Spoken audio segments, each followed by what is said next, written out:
Shortly after noon on October 6, 1973, Israeli radar began plotting incoming Syrian threats, which soon turned out to be Sukhoi 7 fighter bombers delivering the opening strikes of the Yom Kippur War at targets inside Israeli-held Golan. These attacks were followed by an intense artillery barrage and the onfall of 2 Syrian infantry divisions and a mechanized division reinforced with strong armored components. By nightfall, Israeli defenders, 2 understrength army brigades, plus scattered infantry were totally committed along a 50-kilometer front. Within 24 hours, the Syrians were within 3 or 4 clicks of the escarpment heights overlooking the Yaakov Bridge and the all-important road leading up from the bridge to Nafak and Kunietra.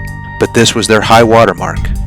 Arriving Israeli reserves, the incessant strikes of the Israeli Air Force, and severe attrition caused by the self-sacrifice of the initial Israeli defenders stopped the Syrian advance. The Israeli counterattack began on October 8th. It was no blitzkrieg, but an effective, methodical, combined arms operation which first crushed the Syrian forces in Golan, then advanced into pre-war Syria, dealing in turn with Syrian reserves and newly arrived Iraqi and Jordanian forces. The Israeli drive persisted for about a week, terminating in a salient that reached to Sasa.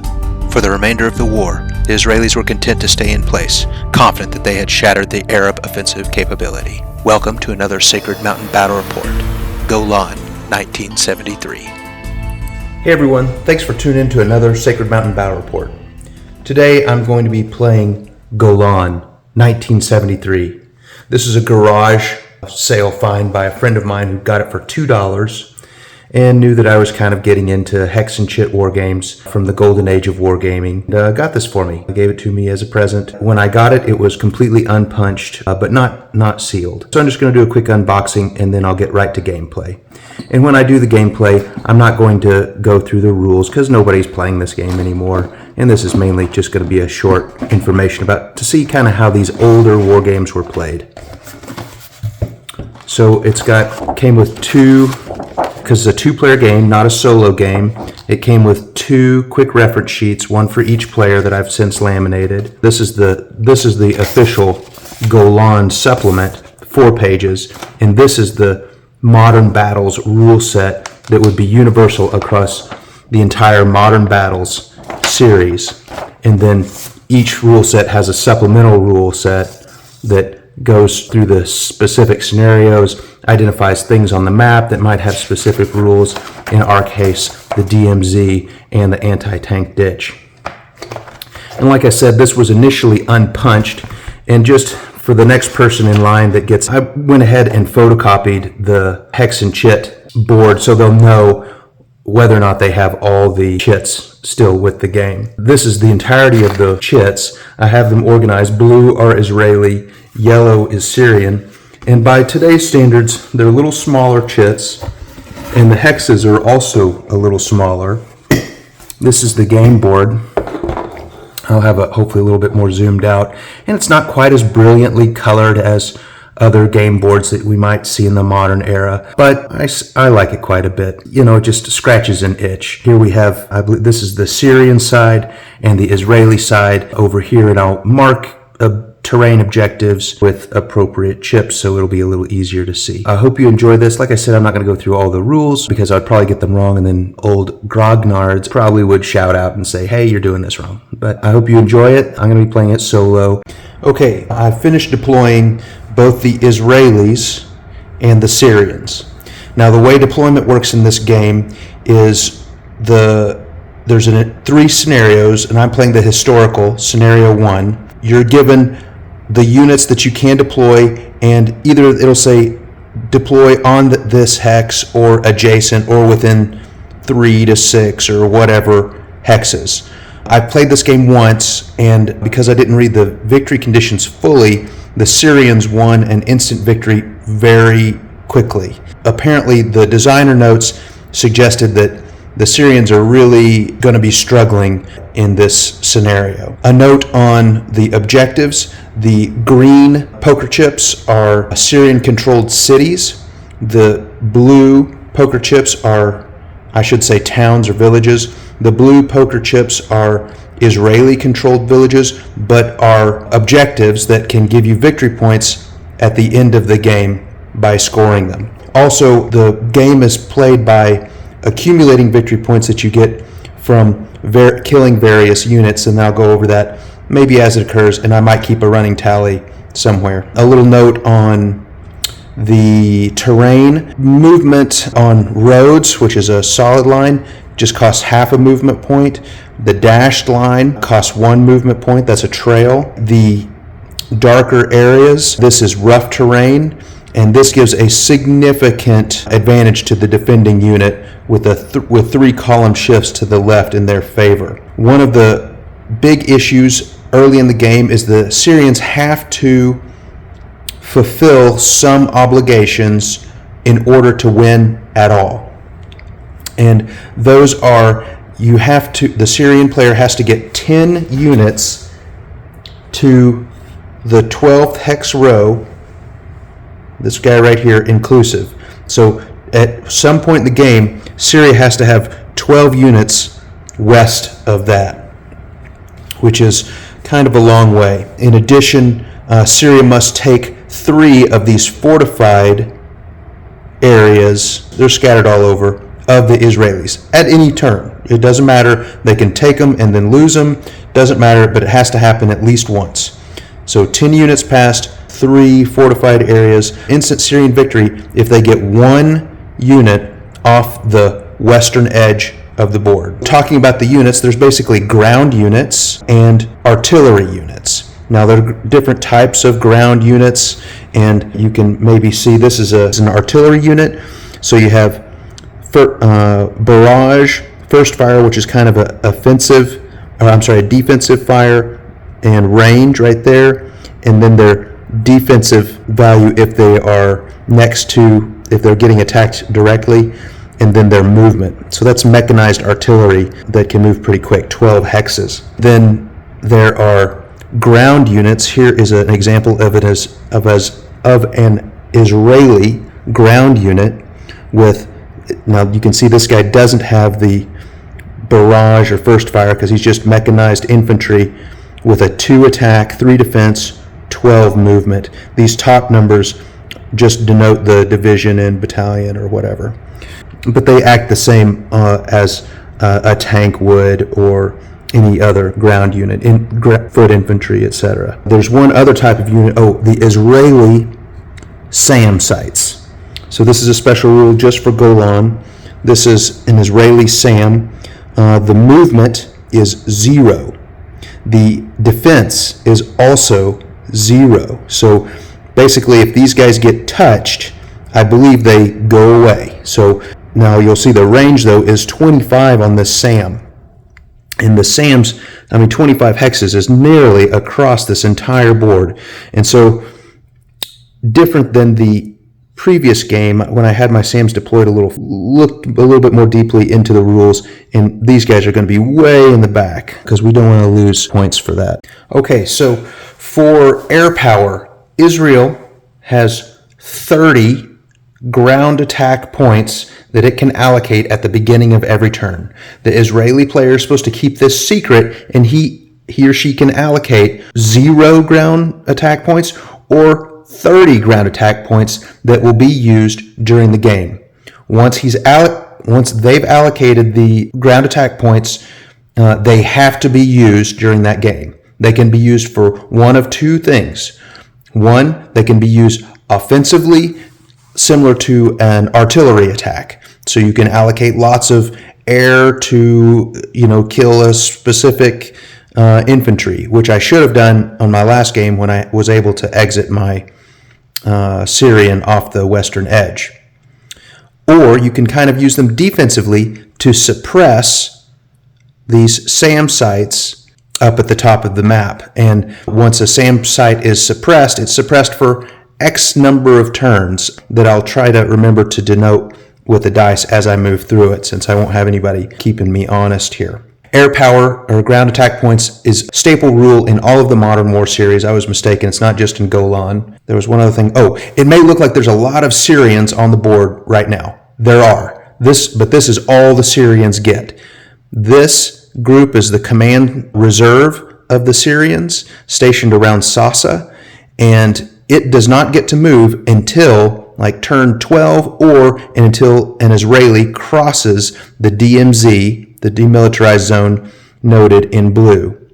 This darker blue line is an anti-tank ditch that allows one shift left to the defending play in the favor of the defending player in the first 1 or 2 turns. Thereafter makes no difference. As the game develops, Israeli reinforcements start to come in on this western edge.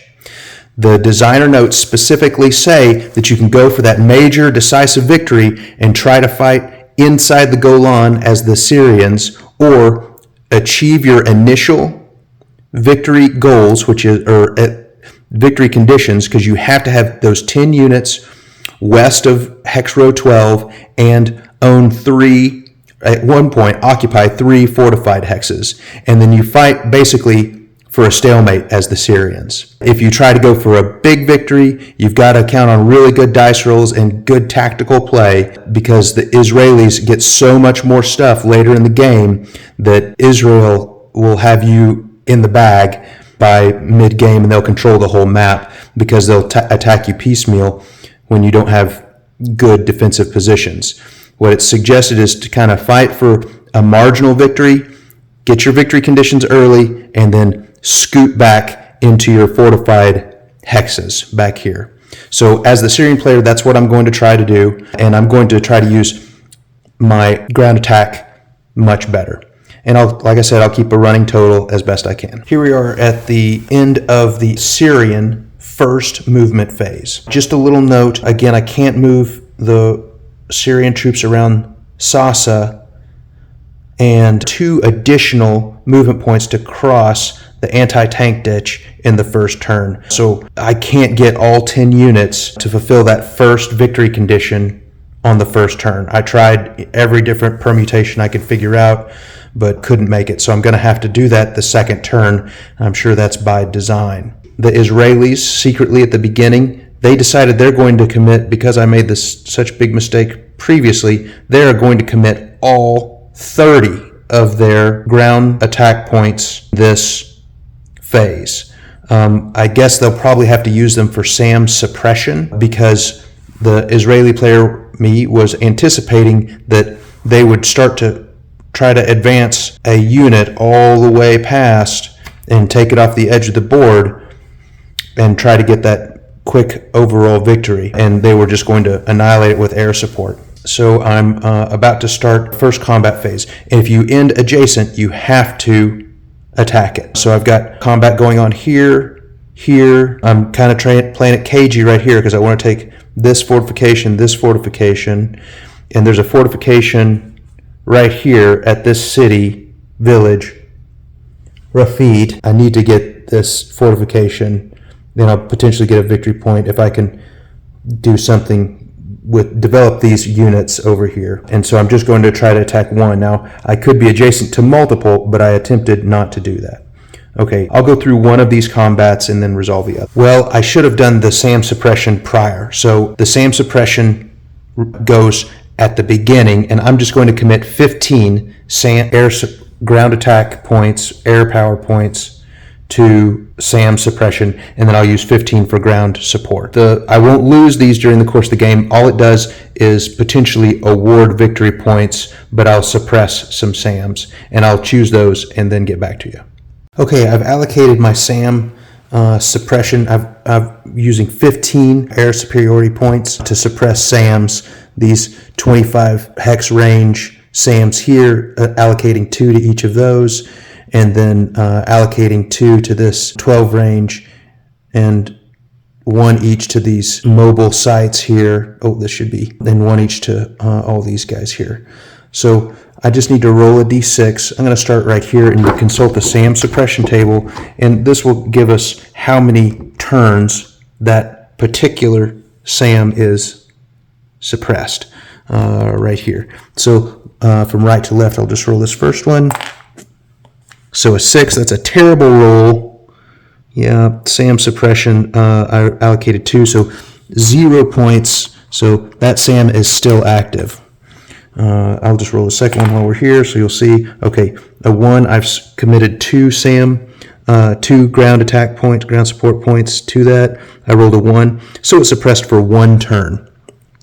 So I'll put a dice on that, marking that, and then I'll roll for the rest of these. Then the Syrians were supposed to move, which they've done, and now I'll resolve a combat. Okay, I think this one will probably be the easiest to do first. So we have 2 mechanized armored infantry brigades attacking a single artillery. So you total up their offensive capability, and it's 655, so 16 total offensive capability, and subtract the defensive capability of the artillery, which is only 2, which gives the attacker a plus 14.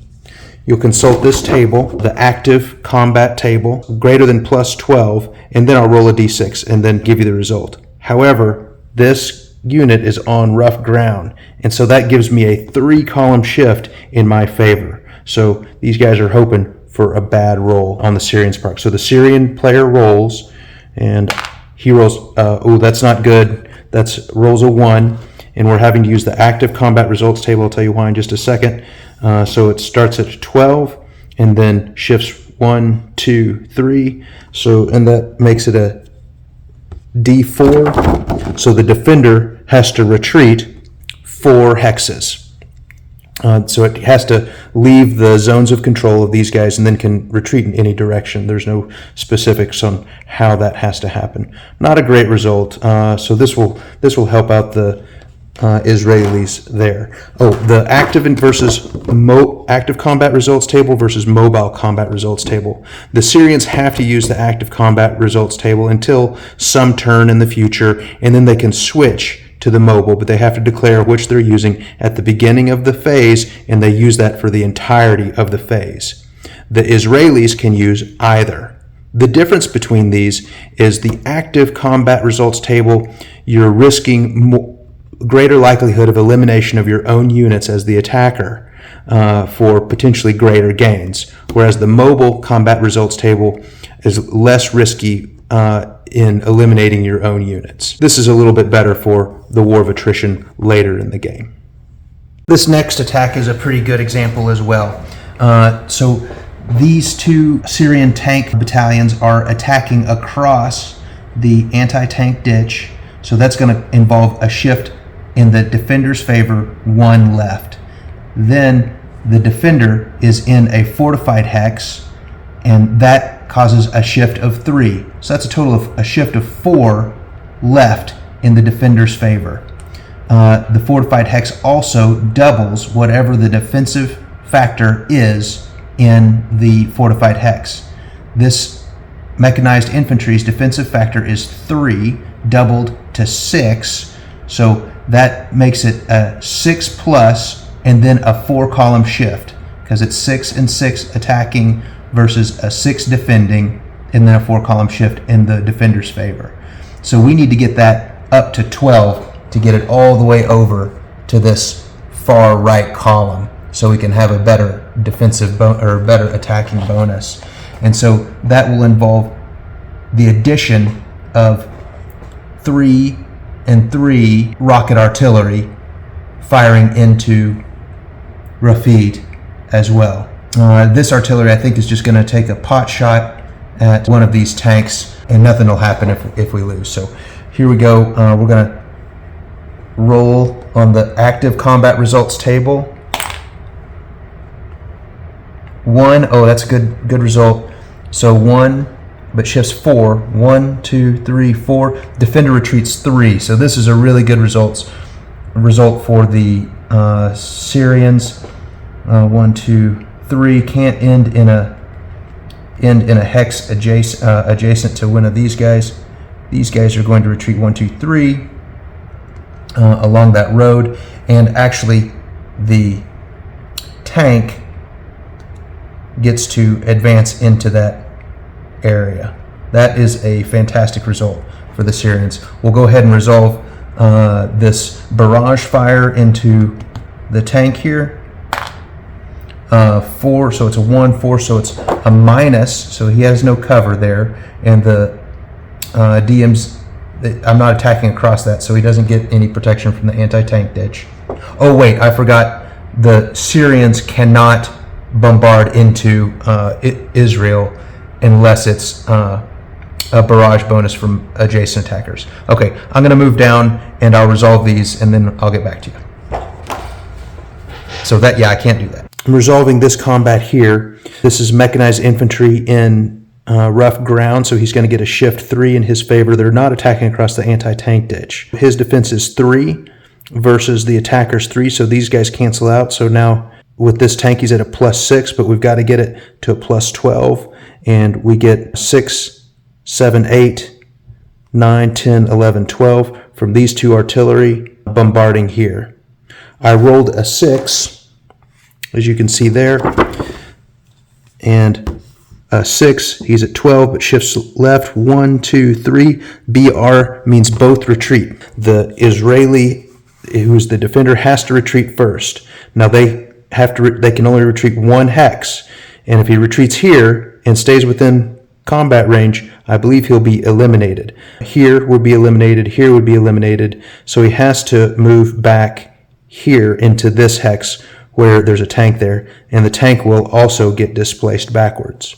Unfortunately, the Syrians have to retreat as well. So he's going to retreat 1, he's going to retreat 1 as well. Okay, this is Israeli turn 1. I forgot to let you know that if artillery is involved in a combat and has to retreat, it is suppressed for the following turn. I put a jewel on that to denote it, and it went into a fortified hex on rough ground. I had to make some decisions here about where I really wanted to fight, and I've decided I really want to fight right here in Rafik. Also, I should note the Syrians were able to advance into it and they were able to take the town, and so now that they would get bonus points at the end of if the game ended now. What I'm going to end up doing is attack with both my tanks, which is only a combined strength of 8 versus a Syrian tank which has it's in a fortified hex, so it's going to get doubled from a 4 to an 8,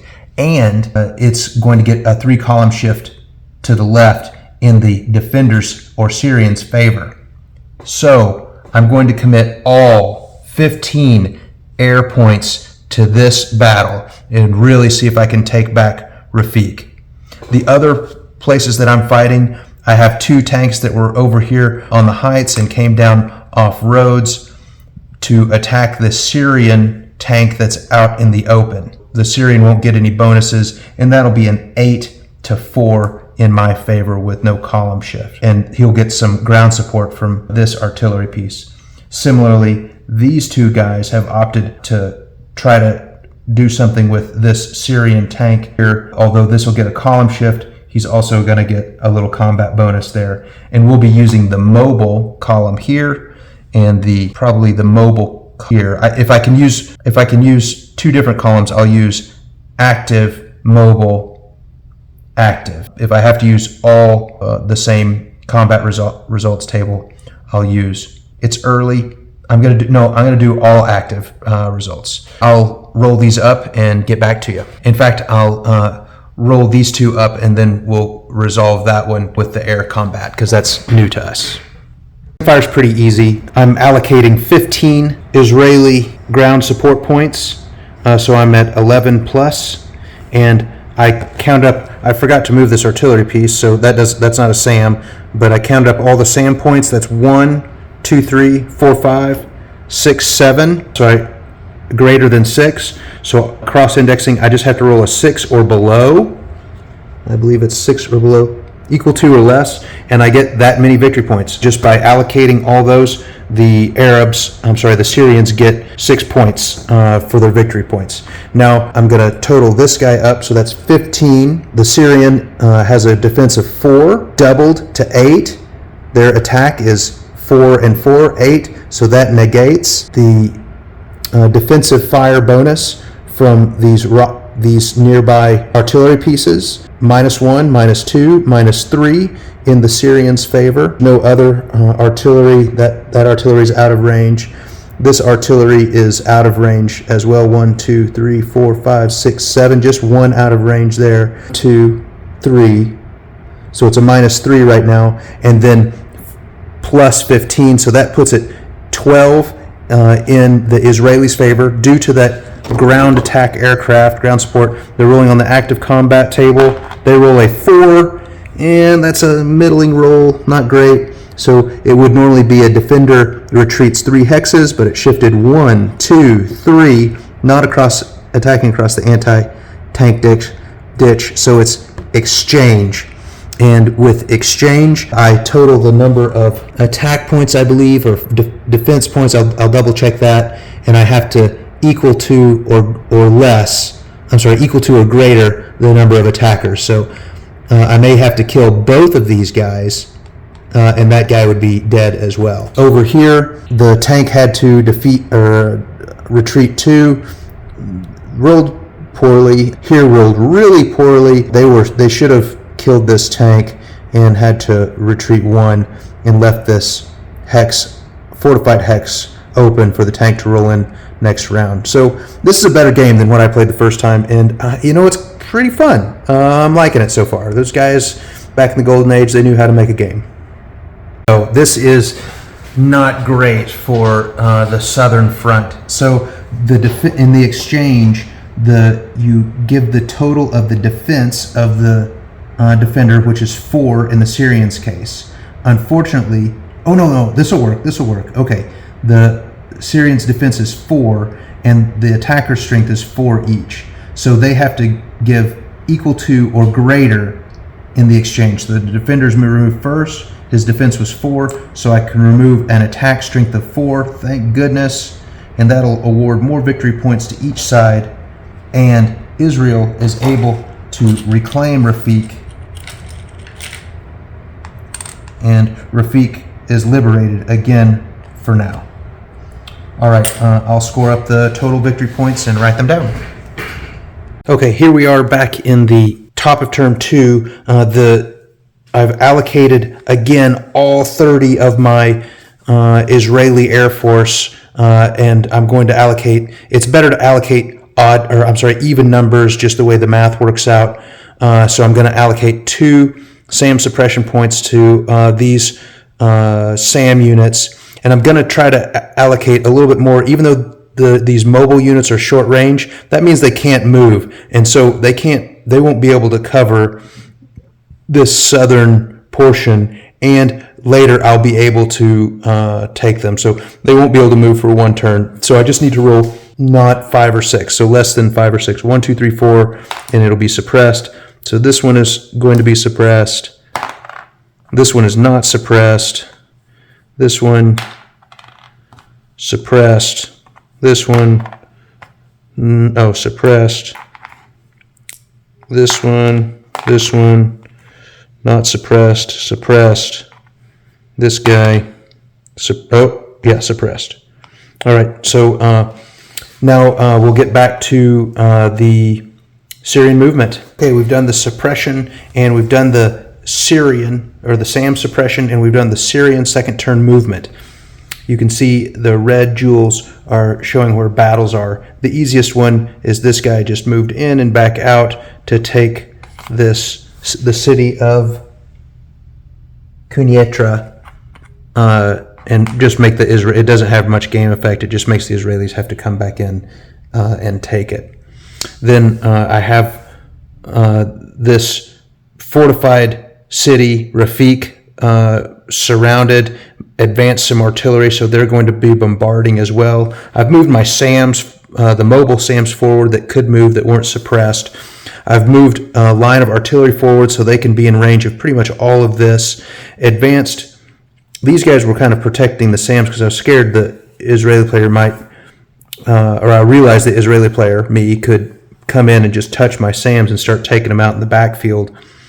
And then later I realized that they couldn't because they have to cross the anti-tank ditch. But anyway, regardless, these guys have moved forward and they're going to take up some defensive positions in this rough ground, expecting an Israeli counterattack. I've got some surrounded areas here. Going to do some gamesmanship in the order in which I resolve these battles over here, because you choose one and you can only fight in one battle. But I really need to take this. I really need to hold on to that. So I need to not retreat here, because now I have 10 Syrian units this side, west of hex row 1200, the 1200 hex row. So that fulfills one of my Syrian offensive goals, strategic goals. And if everything works great, I'll fulfill the second requirement, which is to own 3 fortifications at the end of my turn. And then I can start my tactical retreat in a war of attrition to keep the Israelis out, and then just fight them opportunistically. If I didn't say it last time, the score is currently 10 Israeli victory points to 13 Syrian victory points. And you can see the Israeli, I don't know if you can see that on the camera yet, the Israeli, yeah, here's my hand, the Israeli reinforcements coming in. All right. Okay, end of Syrian turn 2. We were able to fulfill all of our victory conditions. We had 10 units past the DMZ. I'm sorry, past row 12. Where? Oh no! Wait a second. Oh my God! So I misplayed the Syrians. They only have 9 units past. I thought this was all the way down. I had plenty of movement to make it down here. Damn it! So they have 9 units. They were able to take Rafik and Kunietra, and they were able to take Masada, and we have 3 fortified hexes. So I'm partway there. I just need to get 10 past hex row 12. Son of a bitch. I can't even win against myself. Okay, so Israelis turn, and they have 16 air power points. They're going to be able to come in, and I'm not going to let the Syrians sneak past me and get off the edge of the board with any of these guys. And we're going to have the Syrians are in for some serious pain in the coming rounds. All right, here we go. Okay, for combat over here with the Syrian blunder, the total is 18 on the Israeli side, counting all their ground attack points and their supporting fire from these 2 artillery pieces, versus 7 because this guy gets 2 first or final supporting fire, final protective fire, FPF, from this artillery piece. So it's 18 to 7, which will give them a plus 11 on the active combat results table. They roll a 3. There's no shift. Defender, oh, that's pretty good. Defender retreats 3, and I can retreat any way I want. That's really good. So these guys, is that right? 3 and an 11. Yeah, defender retreats 3.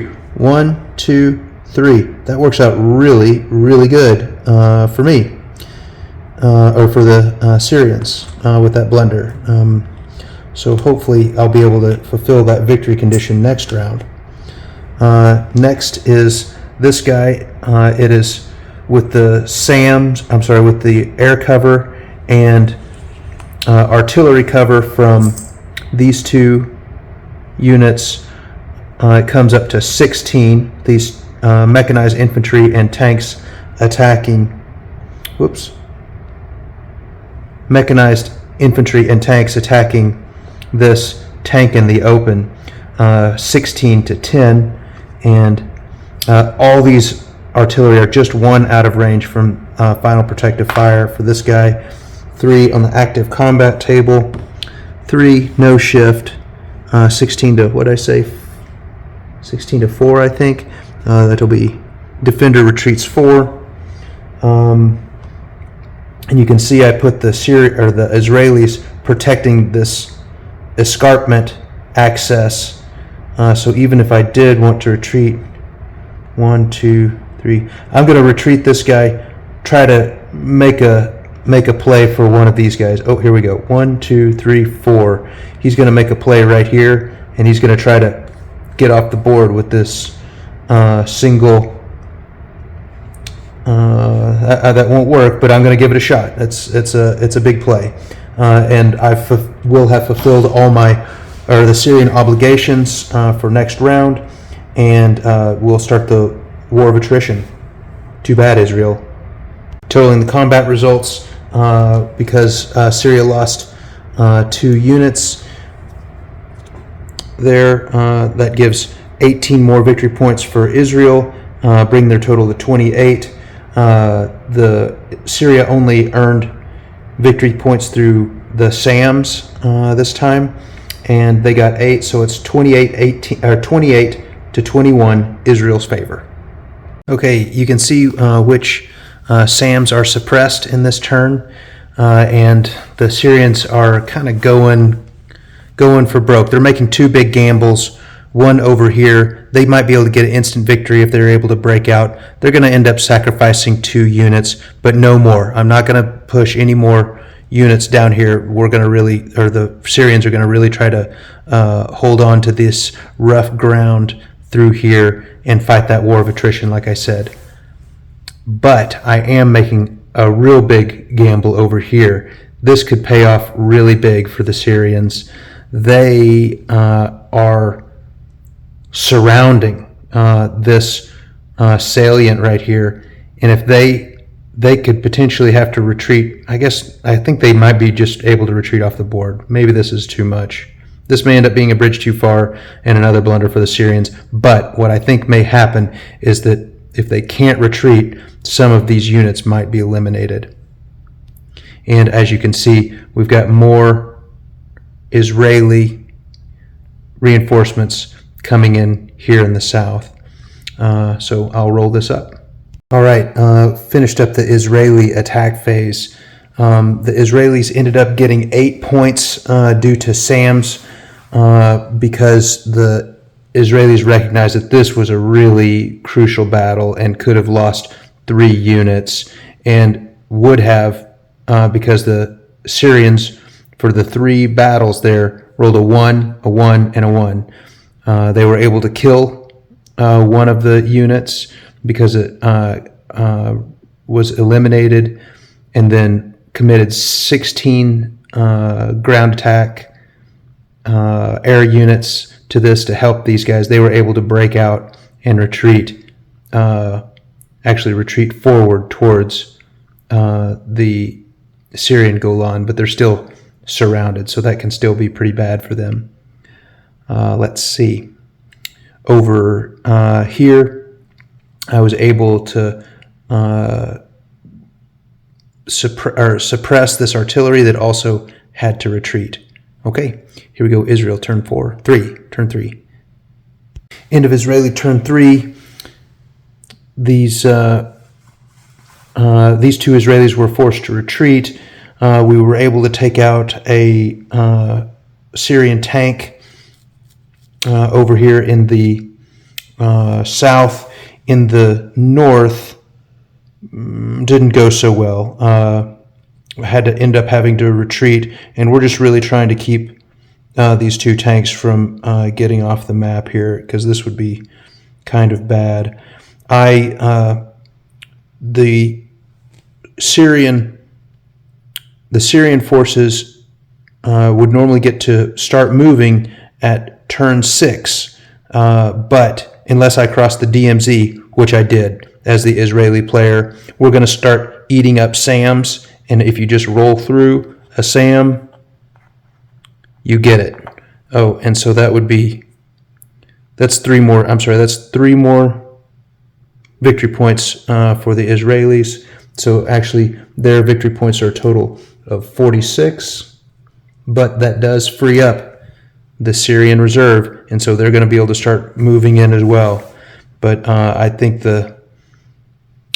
these Israeli tanks, as they start to roll in, there's nothing back here, and these guys are just going to start gobbling up the SAMs and the cities. All right, I'm going to play a few turns, and we'll go from there. Okay, at the end of turn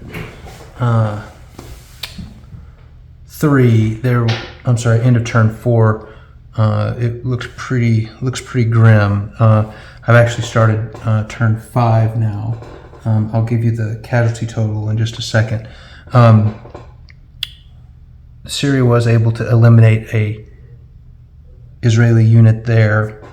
We were able to cause a retreat times 4 here and almost have a breakout. Israel's really going to have to plug this hole, or we might get an instant victory if we're able to push through there. Unfortunately, 2 Israeli tanks just played havoc with the backfield and took out that entire line of SAM sites, and was able to get back through Rafik and started to take out SAM sites in the backfield here. I've got 2 more SAMs. Those denote that they've already been shot. They've already... it's Israeli's turn still. So just finished with the Syria turn. So these guys have already shot their load here. Syria is about to really start to control the map. I see what the designers said, or what they meant about you really have to castle up, I think, on the northern portion of the Golan with Syria if you're expected to win, or you push hard right here, which we currently are not. I think that might be a possibility, but in this turn also you can see the Syrian reinforcements that are about to come in, and they're coming in on roads, so they're only paying half movement, and they can get across this. I tried to put a Syrian tank here to kind of interdict them coming through this bottom part. I haven't been using the artillery as much until this most recent round. You can do standoff shooting with artillery, but it's not really very useful. At least that I've found so far, hadn't had any effect. The SAM sites are pretty much lost, as are most of the cities, I think. So all we can do now is fight a war of attrition as the rules implied. I'm moving into Israel turn 4 right now. Okay, back to plan A with the Syrians. So I just wrapped up turn 4. I mentioned that I have some Syrian tanks, some Israeli tanks in the backfield that are just laying waste to all the SAM sites. This unit is still here. They tried to take some artillery pot shots, did very little. Had a both retreat result here with these Israeli tanks retreating further into Syrian-occupied Golan. And then probably the best result I could possibly expect, had the defender retreat 4 here, because the Syrian had caused the artillery to retreat and then was able to advance into this space, but really was ultimately partially surrounded by the Israelis and got a pretty good roll. I would have preferred elimination, of course.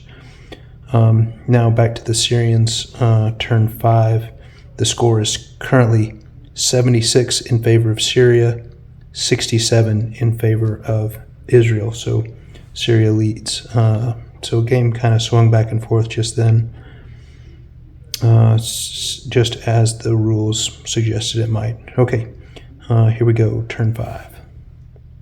End of turn 5. This is the Israelis have finished their turn. There are no more reinforcements for the Israelis, no more reinforcements for the Syrians. The Syrians have no more SAM sites. The Israelis have completely disrupted the Syrian backfield. Well, I take it back. They have one more SAM site, but it's about to be taken by a tank. As you can see, the Israelis have captured 5 of the 6 cities, which is going to put them significantly ahead.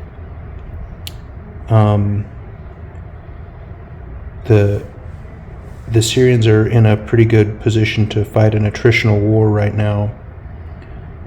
What we did some artillery exchange. Actually was able to kill something over here. I was able to kill a tank with an artillery barrage right here, which was really fantastic.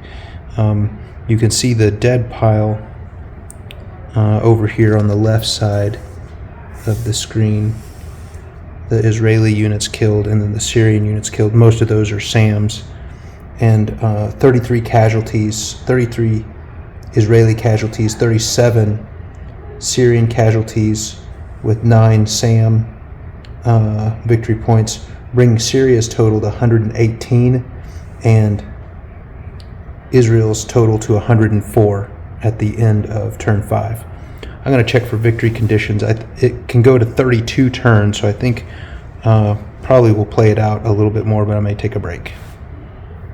So if the game were to end at turn 5 right now, I suspect the Israeli player would want to continue.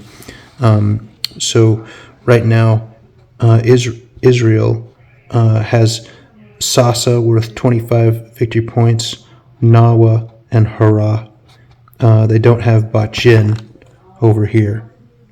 The Syrians have Masada only, worth 25 victory points over here. That brings the totals to 128 and for the Syrians and 149 for the Israelis.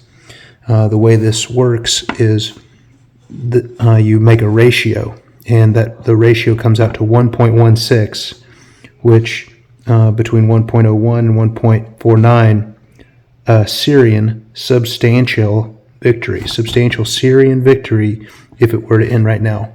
I think as the Israeli player, I'm going to say, no, I kind of want to keep playing because it feels like I'm winning, right? Doesn't look like I'm winning as Israel, and but right now I'm winning as Syria. So anyway, I think I'm going to play another couple rounds and see how it goes. I recall reading in the rules that it goes to 32 rounds. So there's still some, maybe one person can concede, but I think there's still some life left in Syria here.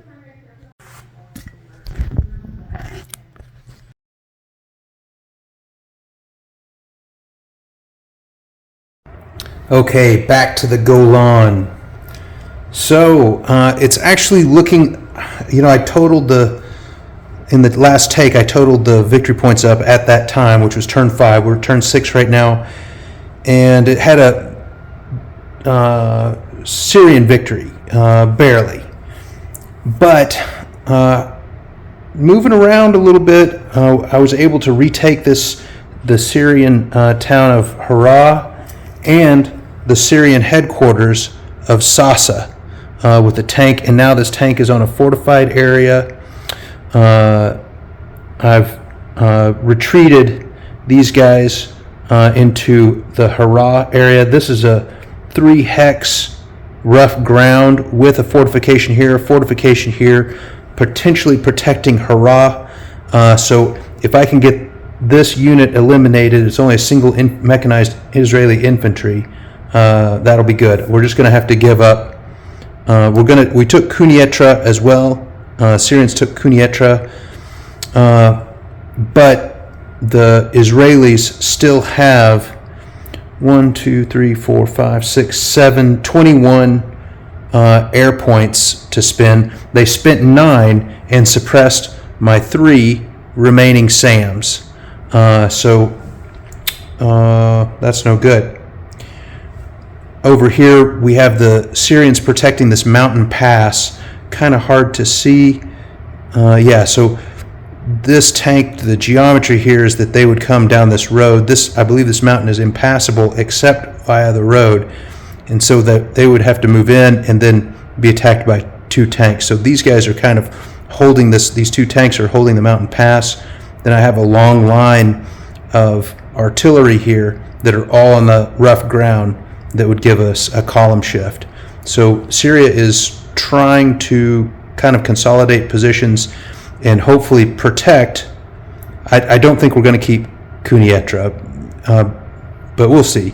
One of the other big ones, I have a tank right here that's in my backfield, And so I've got to get this guy taken care of. I may have, and I had to attack him with a ground unit, but I'm just going to have all this artillery come in. But he's got, the Israelis have all these air units still to spend with reckless abandon. All right, here we go with turn 6. So quick recap, Syrians rolled poorly here. They should have easily, I feel like they should have at least exchanged here. The Israelis said, you know what, we're not going to spend any, because we think this is a lost cause, we're not going to spend any air power here. No problem. They just had to retreat this guy 1, or 2. 2 looks like, no, I think it was 3 actually. And then here, the tank, it was in rough ground, got that 3 shift, made it just to where didn't commit much Israeli air power here, eliminated the infantry, and then and just had to retreat 1. One of the issues is I forgot to attack with these artillery that were on the heights that were in range. Doesn't matter. The Israelis would have probably just spent more air power, so not a big deal. It's kind of a bummer that the Syrians lost this unit when we're trying not to do stuff like that. Really horrific. Oh, they rolled a 1. That's what it was. They rolled a 1. That's why they had to retreat. Really horrific rolling here for the Israelis. The Syrians rolled a 1. Really fantastic rolling here. But the Syrians were again able to spend all these air power points plus the shift 3 to the left because he's on high ground in a fortification. He's also doubled. Everybody had to retreat. So the air power, there's no way that I'm going to be able to keep with the Syrian having all this air power, or the Israelis having all this air power. I have no hope of taking these out because they can just put that air power in. And so the Syrians are going to be rolling on a +11 for every roll. But the Israelis are going to be rolling on a +11 for every roll, which is very good for them. All right, I'm going to go into Israelis turn 6 now. End of turn 6. So early in the game, I don't know what turn it was, I blundered with the Syrians. I can't remember what it was. It was probably just moments ago for you, but I can't remember.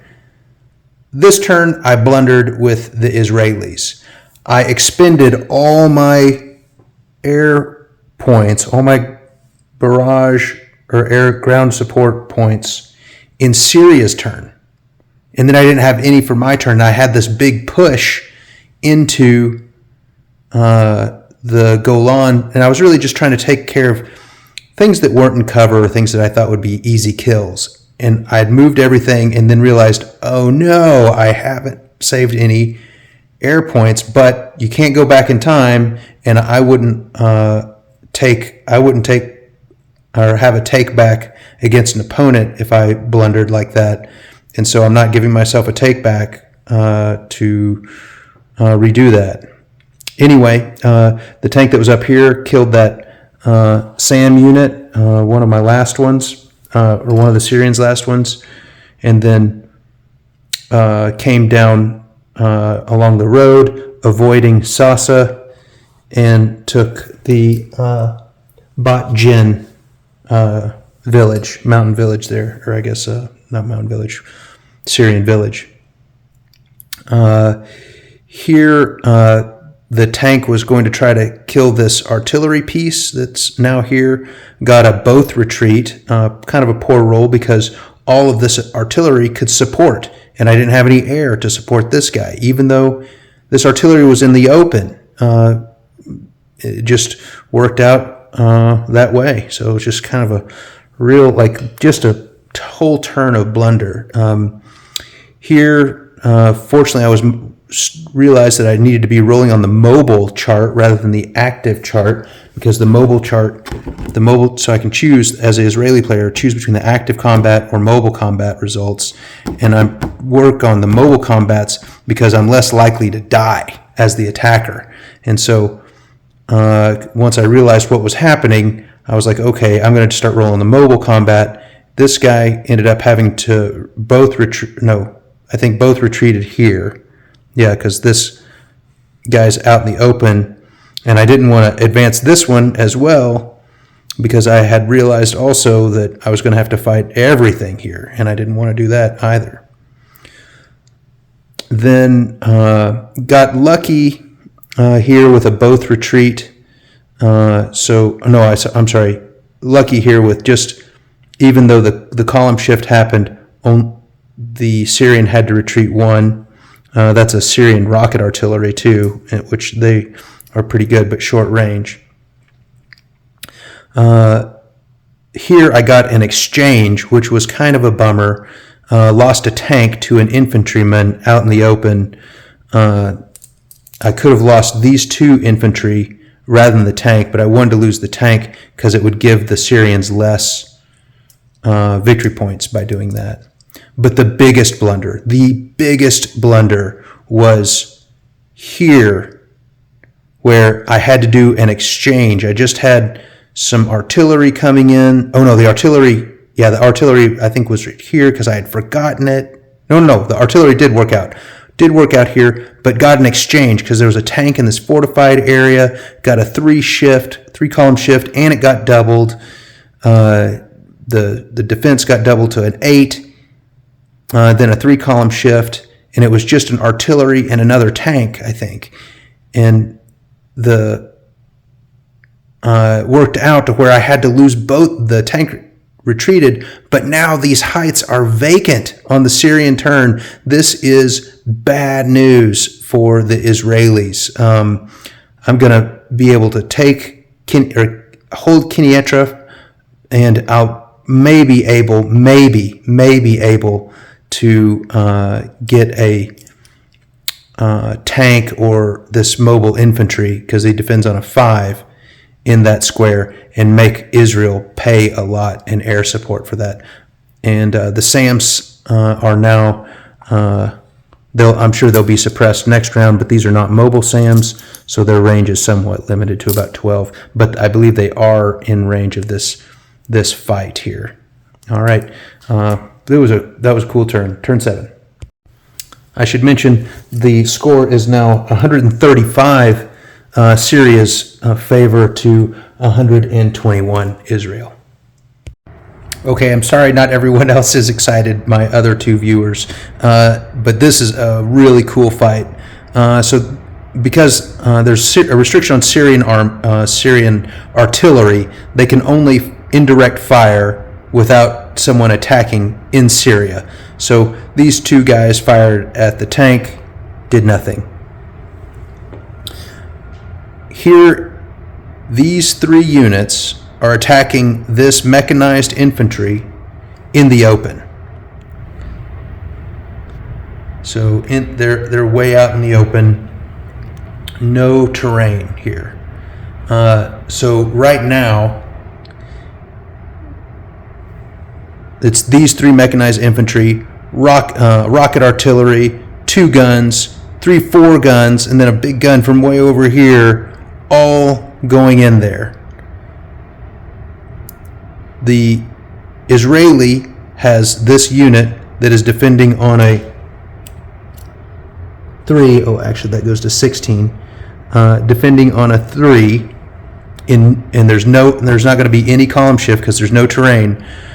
And the Israelis have to defend it with, I've got an artillery piece over here, I think right here, and then an artillery piece here, artillery pieces here and here. This guy's out of range, and so they'll get that final protective fire bonus, and that puts us at a total of 16 in the Syrians' favor. And they're going to use the active combat results because they if they're able to get this fortified hex, they have a chance of keeping Quneitra.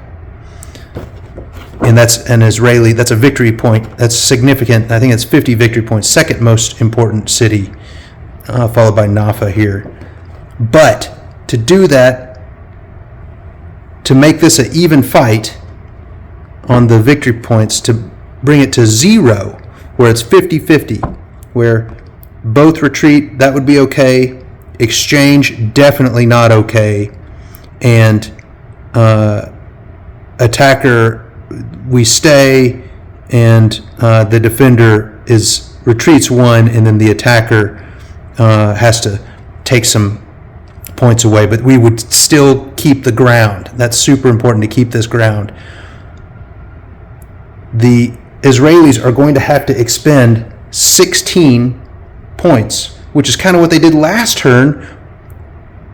They'll have a little bit remaining, but they're going to have to spend all 16 just to make it to this 50-50. If they want to make it to where it's more likely, because it's so important to the Syrians, they have to expend even more. So we're going to go just to -1. So we're going to spend 1 extra, 17 points. So now it's -1 in the Israelis' favor, and it's 1 dice roll. Let's see what we got. 3, -1. Attackers retreat 1 hex. That's a bummer for the Syrians, and that's good husbanding their power. So they've got a little bit of air power left for some offensive operations. Israel is next on turn 7. So Quneitra is turning out to be quite the battleground right here. I don't know if that was the way it was historically. I'm going to have to read more about the battle for the Golan. But there are lots of artillery coming in to support this 1 tank that's on the heights. So it's really favoring, this tank has got he's got a 3-column shift left in his favor, because the Israelis turn completely surrounded, plus lots of artillery. And they're only at a +3. Adding all the air support that I have left only takes them to a +11. But the Israelis want them out of there. So they're going to roll in the active combat. So it's just at a 9 through 11. And they're going to roll a 4. 1, 2, 3, exchange. Okay, so the tank is dead. They'll get to move in, but they have to lose 2 units. So Syria is going to gain some victory points for that. So looking at the board, the Syrians are pretty happy right now with turn 8. If they can hold these gains, I think they win. But we're at turn 8 of 32, so there's a lot of turns left. But the Syrians, they just moved down from this fortification, retook Beit Jin, because we have some Israeli tanks here, and then just starting to look at the board. I think the Israelis might be starting to get a little outnumbered. These guys are here to protect these mountain roads, because if one Syrian unit gets off to the west, game over, Syrian automatic victory. So Syria's going to play for time, and I think they're going to try to sneak something off the board somewhere. I was already just considering like a big push near the end of the game to try to push over here at Dan. What was it?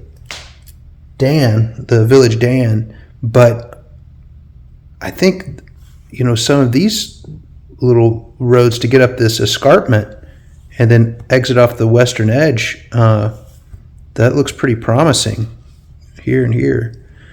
So the Syrians did nothing. The Israelis spent 6 points to suppress the SAMs. There's only 2 remaining. Maybe they'll try to go up and collect those. I guess that's probably the best use of those tanks. So we'll get back for the Israeli turn 8. Okay, I'm on turn 14 right now, and the board didn't develop between really turn 11 and turn 13, 14. Killed the 2 Israeli tanks that were over here with a Syrian tank in an exchange. I think I mentioned that. I have this fast attack group that was going to start sacking these Israeli cities. All I have really is a paratrooper who's retreated from Kinietra, who's going to try to put a stop to it. But with all this air power that the Israelis have, there's just really nothing that the Syrians can do, except I had a infantryman here, and the Israelis were going to try to push up along this axis and then start getting more board control and pin and try to just start scooping up victory points. But I was able to move 1, 2, 3, 4, 5, 6, 7 onto this because the Israelis vacated this rough ground. And then as they were pushing, I didn't really realize as the Israeli player that I needed to block this guy more. And so he was able to go 1, 2, 3, 4, 5, 6, 7, 8, that's his max movement, and get on this high ground. And then the Israeli player was, kind of oh shit moment. He got to here, used all his air power, rolled a 2 on the active. The defender retreated 4. 1, 2, 3, 4 away from, 1, 2, 3, 4 away from the Israeli. Next turn is Syria's, and this guy moves 8. This guy moves 8, and that's 1, 2. Now he's on a road. 3, 4, 5, 6, 7, 8. Syrians win a decisive victory because they were able to exit a single unit off the western edge. Overall, I really like this game. Playing the Israelis is a little tough. The Syrians buying for time, even if it would have been continued with a war of attrition, that would have been decisive victory for the Syrians. I think this game's got some strategic depth, and if you're able to pick up a copy, I think they're like $40 on eBay, $50 on eBay. I recommend it. I think it would be a lot of fun with 2 players. Don't let the 32 turns scare you. The first 8 turns are pretty complex, and then the game really starts to thin out, and you're like, oh gosh, I really need to kind of be a little bit more conservative, and then you can kind of see, this line that gets drawn, especially with the required Syrian offensive.